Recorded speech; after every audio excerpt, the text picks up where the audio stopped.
Our region's business is sponsored by PNC for the achiever in you. Our region's business, improving our economy, creating jobs, and strengthening communities. Innovation, collaboration, transformation, and the people making it happen. Join us as we take a closer look at our region's business. Now, here's your host, Bill Flanagan. Today on Our Region's Business, ethane storage and its potential to lock in billions of dollars in economic activity in our region. Plus, Reed Smith celebrates 140 years in the rooms where it happened to make America.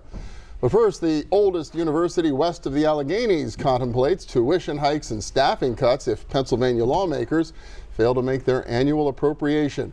University of Pittsburgh expects to receive $147 million as a state-related university, funds that help to keep tuition lower for in-state students and support the robust research activity that has helped to remake our region's economy over the past generation. The appropriation's been hung up in the budget stalemate in Harrisburg, and Patrick Gallagher has been paying close attention. He's Chancellor of the University of Pittsburgh. Welcome back. Good to have you. Good to be back. Yeah, so where does it stand right now? Concerned about what could happen this time out? Well, we probably won't stop being concerned until a final agreement is passed, but I think we've seen some signs of real progress this week, so we're cautiously optimistic that, a budget agreement that balances the state budget and lets the appropriation bills for the state-related universities go forward is near. So right now they've got a spending plan. What they don't have is the revenue plan to balance it out, and this puts the governor, I guess, in a difficult position of how to operate the state. It often seems, though, that the support for the state-related universities becomes one of the chips that get thrown in very early on as a possible cut. There's a lot at stake, though, in that kind of a strategy. There is, and I think there's a couple reasons behind that. One has to do with the mechanism that funds the state-related universities. So, there's a spending bill and then a matching revenue bill that does the general fund for the state. But the state-related universities are then funded through a separate set of what are called non-preferred appropriation bills that occur later. They require a supermajority of votes.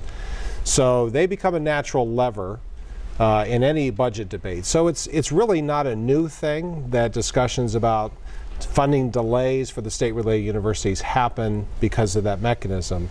What was different this time was that instead of being viewed as must-pass bills, they were being viewed as maybe not being passed bills. And that shift in tone is what really made us concerned that if the budget agreement wasn't reached, that a real consequence could be a total lack of funding for the universities. Well, zeroing it out Zero. would be extraordinary, yeah. Right. And I know Pitt's a big institution, but I would guess $147 million has to hurt, even for an organization. Well, there's a couple ways to look at it. One is certainly where does the $140 million fit into the overall budget picture of the university, but I think a much more useful way to look at it is what is that money from the state designed to do, because the university has a lot of different revenue streams: research grants, sales, tuition, and state appropriation.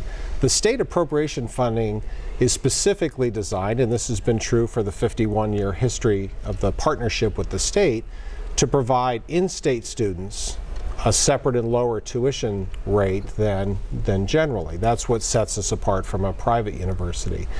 And so a loss of state funding very directly sort of threatens that in-state differential.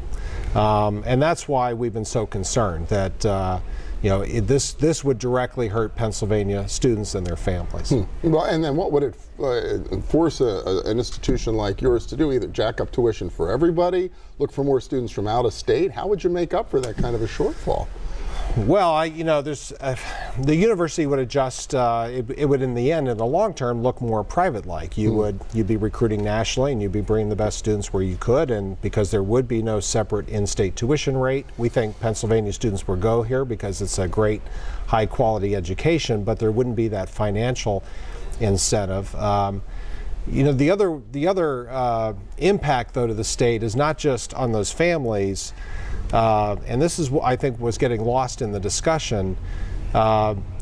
if the state didn't provide access to its flagship universities through the state-related program, one of the most predictable effects would be an exodus of our best students who are looking for engineering and medicine and law and the other kinds of things that these comprehensive universities offer, and they would be getting that out of state. So you would really see, at a time when our focus should be on growing Pennsylvania, you'd be seeing a brain drain. Well, we've fretted about the brain drain for the last generation. Right. It now looks like we're winning that war a little bit in the region. And to have that happen, well, I can't help but think about it in the context of the big Amazon proposal that was submitted this week. That's right. And so much of what Amazon seems to be concerned about is, are we going to have the workforce to fill those 50,000 jobs? Hardly seems the time to be reducing our investment in education. Well, I think, for those of us who, expect budget discussions and battles, all the time, the most disheartening thing about the recent dynamic was that it was backwards looking. It was, how do we fix the hole that we created in our budget? How do we address a structural budget? It was very much here and now, and where do you find the money? The real discussion that we'd like to have is, how do you grow and thrive? Because the root cause of the budget difficulties is a state economy that's not growing.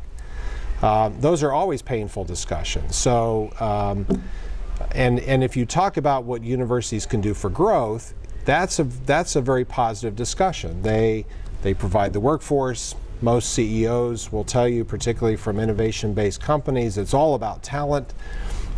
These are assets to attract that talent, to attract those businesses that are trying, that want to be close to the source of that talent. And it's also a source of the research and the ideas that are often where new companies, new products and services come from. Well, a lot at risk. Hopefully, as we record this on Thursday afternoon, hopefully it'll be better news by the time this airs on Sunday morning. Patrick Gallagher, Chancellor of the University of Pittsburgh, thank you so much. Always good to be here. Yeah. Next up, a multi-billion-dollar opportunity in an ethane storage hub that just might be built in our region. Stay with us.